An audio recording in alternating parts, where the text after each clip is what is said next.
आगामी जिल्हा परिषदेच्या संदर्भात ह्या मतदारसंघात मला आरक्षण झालेला आहे आणि बाकीचे ओबीसी महिला आणि ओबीसी मुली झालेला आहे. त्यामुळे आरक्षण हे झाल्याच्या कारणानं परिस्थिती थोडीशी म्हणजे जे आमच्या डोक्यात होतं ते आम्हाला आरक्षण मिळालं नाही. आणि त्या पार्श्वभूमीवर चर्चा करायला काय पुढे करावे आणि ह्या संदर्भात लोकांचीच भावना उत्स्फूर्त दिसली की तुम्ही तुमच्या मुलगीला उभा करावा जिल्हा परिषदला. मुलगी शिकलेली आहे, क्वालिफाईड आहे, कारण दोघे यांचे समस्या झाले.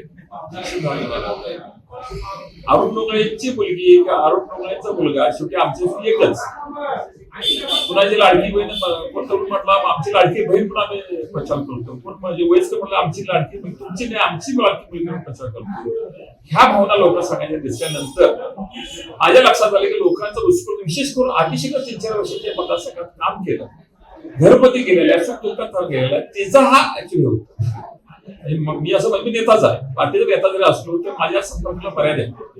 पण त्याने जे संपर्क केला त्याच्या थोडी झालेली आहे उत्स्फूर्तीचा पाठिंबा. माझी पहिली निवडणूक असेल माझ्या राजकारणात 40 वर्षात की आर्थिक मदतीचा योग पहिल्यांदा मदत देऊन कोण इलेक्शन प्रकार पण त्याच्यामध्ये भावना करतात की मागं जायचं नाही पुढे जायचं आहे. आम्ही राष्ट्रवादीला आली तर 23-23 केलेला आहे. त्यामुळे आम्ही सगळी राष्ट्रवादीची सगळी लोक आहोत.